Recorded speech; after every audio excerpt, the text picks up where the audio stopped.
Assalamualaikum warahmatullahi wabarakatuh. Alhamdulillahirabbil alamin. Puji beserta syukur marilah kita panjatkan kepada Allah Subhanahu wa taala. Berkat rahmat dan karunia-Nya kita semua diberikan nikmat dan kesehatan. Perkenalkan, saya Tasya Amelia Najah dari kelas 11 MIPA 4. Dalam video pembelajaran kali ini, saya akan membahas karya tulis ilmiah.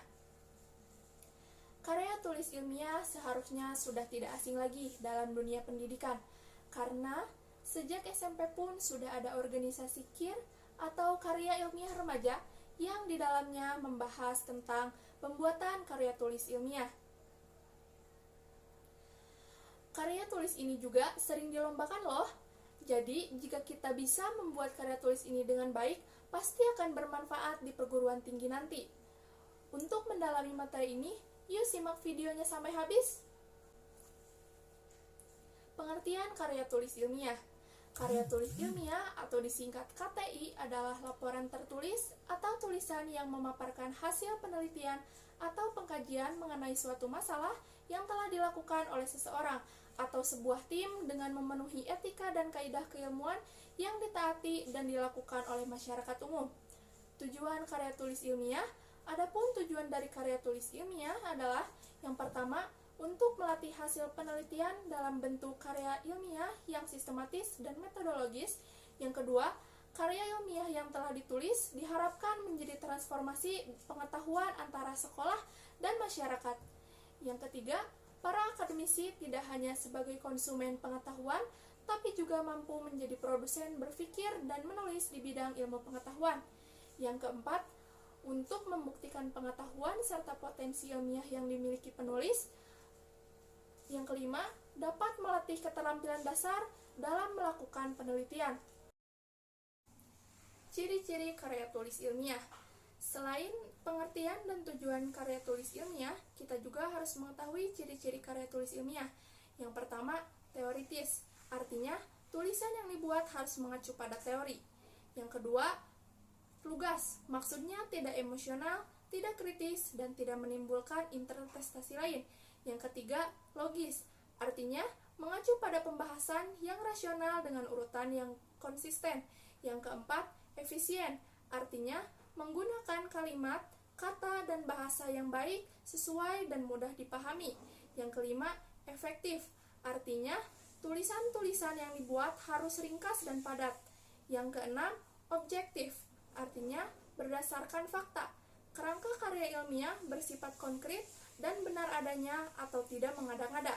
Yang ketujuh, sistematis, artinya penulisan dan pembahasan harus sesuai dengan prosedur yang ada.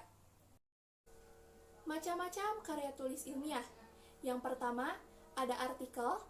Artikel adalah karya tulis yang dirancang untuk dimuat dalam jurnal atau buku kumpulan artikel yang ditulis dengan cara yang ilmiah. Yang kedua, makalah. Makalah adalah salah satu karya ilmiah yang menyajikan suatu masalah dengan pembahasan berdasarkan data yang ada di lapangan dan bersifat empiris. Yang ketiga, kertas kerja. Kertas kerja atau work paper pada prinsipnya sama dengan makalah, namun pada kertas kerja dibuat dengan analisis yang lebih mendalam dan juga tajam, dan biasanya dipresentasikan pada seminar. Yang keempat, paper. Paper adalah sebutan khusus untuk makalah di kalangan para akademis atau mahasiswa. Yang kelima, skripsi. Skripsi adalah salah satu karya ilmiah mahasiswa untuk menyelesaikan jenjang studi S1. Dan yang keenam, tesis. Tesis adalah suatu karya ilmiah mahasiswa untuk menyelesaikan jenjang studi S2. Dan yang ketujuh, ada disertasi. Disertasi adalah suatu karya ilmiah mahasiswa untuk menyelesaikan jenjang studi S3. Yang kedelapan, ada artikel ilmiah populer. Artikel ilmiah populer adalah artikel yang ditulis dengan gaya bahasa populer atau bahasa jurnalistis untuk dimuat pada media massa seperti majalah, situs, dan surat kabar. Struktur karya tulis ilmiah. Yang pertama, judul. Penulisan judul dapat dilakukan dengan dua cara. Yang pertama, menggunakan huruf kapital semua kecuali pada anak judul. Kedua, menggunakan huruf kecil kecuali huruf pertamanya. Yang kedua, ada pendahuluan, mencakup latar belakang masalah, rumusan masalah, tujuan penelitian, manfaat penelitian. Yang ketiga, ada kerangka teoritis, disebut juga kajian pustaka atau teori landasan. Yang keempat, ada metodologi penelitian, ialah prosedur atau tahap-tahap penelitian, mulai dari persiapan penentuan sumber data, pengolahan, sampai dengan pelaporannya. Yang kelima, pembahasan berisi paparan tentang isi pokok karya ilmiah terkait dengan rumusan masalah atau tujuan penulisan yang dikemukakan pada bab pendahuluan. Yang keenam, ada kesimpulan dan saran. Simpulan merupakan pemaknaan kembali keseluruhan unsur penulisan karya ilmiah. Saran merupakan implikasi berupa pengembangan ilmu pengetahuan, kegunaan yang bersifat praktis dalam penyusunan kebijakan. Dan yang terakhir ada daftar pustaka. Kan pembahasan tersebut dapat disimpulkan bahwa karya tulis ilmiah atau disingkat KTI adalah laporan tertulis atau tulisan yang memaparkan hasil penelitian atau pengkajian mengenai suatu masalah yang telah dilakukan oleh seseorang atau sebuah tim dengan memenuhi etika dan kaidah keilmuan.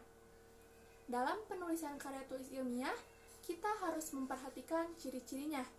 Yang pertama, teoritis. Yang kedua, lugas. Yang ketiga, logis. Yang keempat, efisien. Yang kelima, efektif. Yang keenam, objektif. Dan yang terakhir, sistematis. Demikianlah materi pembelajaran yang dapat saya sampaikan.